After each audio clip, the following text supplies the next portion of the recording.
مسلمان کو یہ قطعاً زیب نہیں دیتا کہ جب وہ مسجد میں آئے تو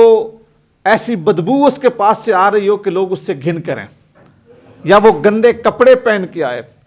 یا وہ اپنے بالوں کو کنگھی کر کے نہ آئے، یا وہ کوئی ایسی چیز کھا کے آئے کہ اس کے منہ سے سمیل آ رہی ہو۔ بالخصوص یہ سگریٹ، پان، گٹکا، یہ ایسی چیزیں کہ جو کھانے سے منہ سے بدبو آتی ہے۔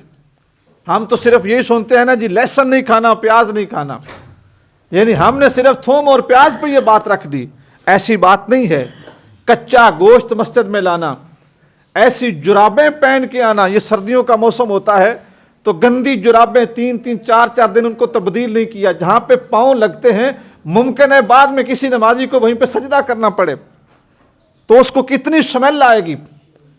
اسی طرح اور ایسے کپڑے پہن کے آنا کہ جو کپڑے کئی دن تبدیل نہیں کیے، یا کوئی کام آپ ایسا کرتے ہیں، یہ رگڑ کا کام ہے، تیل کا کام ہے، اور کئی ایسے کام ہوتے ہیں جو آپ کے پیشے ہیں، وہ تو جو لباس آپ وہاں پر استعمال کریں جس کی سمیل آپ کے لباس میں ہو، جب بھی مسجد میں آئیں تو اس لباس کو اتار کر آئیں۔ مسجد میں آتے ہوئے ایسا لباس پہنیں جس سے لوگوں کو خوشبو آتی ہے، لوگ خوشی محسوس کریں کہ ہم مسجد میں جا رہے ہیں۔ اور یہاں پر ہی یہ چیز بھی ذہن میں رکھنی چاہیے کہ اگر مسجد کے واش روم ہیں، چونکہ وہ پبلک واش روم ہوتے ہیں، سارے نمازی استعمال کرتے ہیں، تو پھر اس کے لیے بھی ضروری ہے کہ ان میں اچھی طرح پانی بہایا جائے تاکہ ان سے نکلنے والی جو ہوا ہے، جو سمیل ہے، وہ مسجد کے نمازیوں کو بھی تنگ نہ کرے اور مسجد میں آنے والے اللہ کے فرشتوں کو بھی تنگ نہ کرے۔ مسجدوں کی صفائی رکھنا یہ بہت اہم ترین اجر ہے۔ نبی کریم صلی اللہ علیہ وآلہ وسلم، حضور نے اس شخص کا نام سراج رکھا جس نے مسجد میں پہلی بار دیا روشن کیا تھا،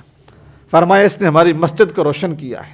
حضور اکرم صلی اللہ علیہ وسلم نے ایک لکڑی کا ممبر بنا کے دینے والی خاتون کو اسپیشل اپریشیٹ کیا، شاباش دی کہ تم نے مسلمانوں کی مسجد میں خوبصورت چیز کا اضافہ کیا ہے۔ حضور اکرم صلی اللہ علیہ وسلم اپنے صحابہ کو تلقین فرماتے مسجد میں جاؤ، بے شک گھر خدا کا ہے، اگر وہاں پر لوگوں کو دیکھو دنیا کی باتیں کر رہے ہیں تو کبھی بھی ان کی مجلس میں نہ بیٹھنا۔ وہاں پر یہ دیکھو کہ لوگ ہنس رہے ہیں تو کبھی بھی ان کے ساتھ نہ بیٹھنا۔ وہاں پر یہ دیکھو کہ لوگ ٹھٹھا کر رہے ہیں، کبھی بھی ان کے ساتھ نہ بیٹھنا۔ مسجد میں بھی جاؤ تو ایسی مجلس میں بیٹھو جہاں پہ ذکر الہی ہو رہا ہو، جہاں پہ دین کی تعلیم دی جا رہی